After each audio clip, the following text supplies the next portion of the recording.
Education টিকে Assam channel সকলোকে স্বাগতম জনাইছোঁ। গুৱাহাটী হাইকোৰ্টৰ ফালৰ পৰা পোষ্ট ওলাইছে আৰু এই পোষ্টসমূহৰ কোৱালিফিকেশ্যন কি লাগিব, কোনে কোনে এপ্লাই কৰিব লাগিব, গোটেইখিনি মই ডিটেইলছত ক'ম। ভিডিঅ'টো একেলগে চাই থাকিব। প্ৰথম কথা, ইয়াৰে লাষ্ট ডেট হৈছে আপোনালোকৰ 7 তাৰিখ 7 মাৰ্চ আৰু পে'মেণ্টৰ লাষ্ট ডেট হৈছে 13 মাৰ্চ। 21 তাৰিখৰ পৰা আৰম্ভ হৈছে ফেব্ৰুৱাৰীত। গতিকে এইখিনি আপোনালোকে প্ৰথম কথা স্ক্ৰীনশ্বট মাৰি ল'ব পাৰে।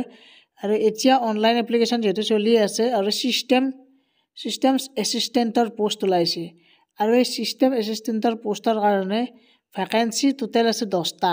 তাৰে মানে ইয়াত আপোনালোকক দিয়াই আছে যে আনৰিজাৰ্ভ ST আৰু ST হিলছৰ কাৰণে। গতিকে ইয়াৰে লগতে চেলাৰী ষ্ট্ৰাকচাৰটো দিয়া আছে আৰু ইষ্টাব্লিছমেণ্ট আপোনালোকৰ ইয়াত গোটেইখিনি দিয়া আছে। চেলাৰী কিমান হ'ব, গ্ৰেড পে' কিমান কৰিব পাব, গোটেইখিনি দিয়া আছে। এতিয়া এলিজিবিলিটি ক্ৰাইটেৰিয়া কি লাগিব? এতিয়া BCA উইথ 60% মাৰ্কছ।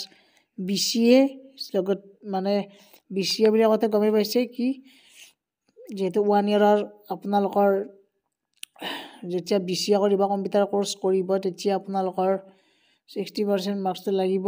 ৰিকগনাইজ আপোনালোকৰ ইনষ্টিটিউট হ'ব লাগিব, গভৰ্ণমেণ্টৰ আণ্ডাৰত হ'ব লাগিব।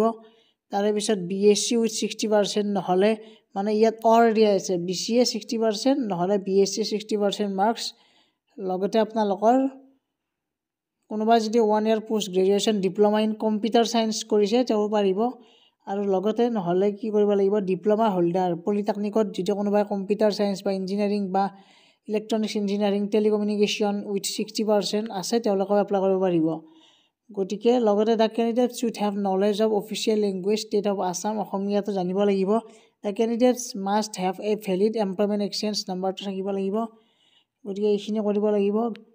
তাৰপিছত category wise age limits for the post. Category wise আপোনালোকৰ 21 yearsৰ পৰা 40 বছৰৰ সময়লৈকে আনৰিজাৰ্ভৰ কেটেগৰীখিনিত এপ্লাই কৰিব লাগিব। আৰু 3 বছৰ 3 years upper age limit relaxation for candidates, মানে 3 বছৰ যিহেতু OBCত থাকে, 5 বছৰ SC STত থাকে, লগতে 10 years আপোনালোকৰ PWD থাকে, মানে ৰিলেক্সেবিলিটি।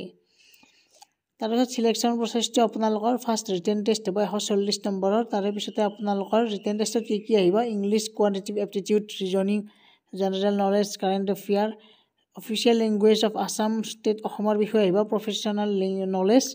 ইয়াতে এইখিনি আপোনালোকৰ টোটেল কিমান মাৰ্কছৰ আহিব, যিটো পেপাৰ মানে ৰিটেন এক্সামিনেশ্যন 140 নম্বৰ আহিব, 140 নম্বৰ আহিব। লগতে প্ৰেক্টিকেল থাকিব 30 নম্বৰৰ ষ্টেজ 2, লগতে ভাইভাত মানে 30 নম্বৰ 30 মাৰ্কছ। গতিকে এনেকুৱাকৈ 3টা ষ্টেপ হ'ব।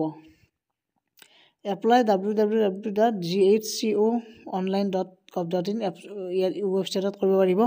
মই ডেছক্ৰিপশ্যনত লিংকটো দি দিম, তাত গৈ কৰিব পাৰিব। গতিকে যিসকলে ইচ্ছুক প্ৰাৰ্থী আছে তেওঁলোকে আবেদন জনাব পাৰে ইয়াত। আৰু ভিডিঅ'টো এইখিনি আছিল, সকলোৱে শ্বেয়াৰ কৰি দিয়ক। এনেকুৱা জব ৰিলেটেড হওক, শিক্ষাৰ লগত ৰিলেটেড হওক, প্ৰতিটো ভিডিঅ' আপোনালোকৰ মাজলৈ আনি থাকোঁ। ধন্যবাদ, থেংক ইউ।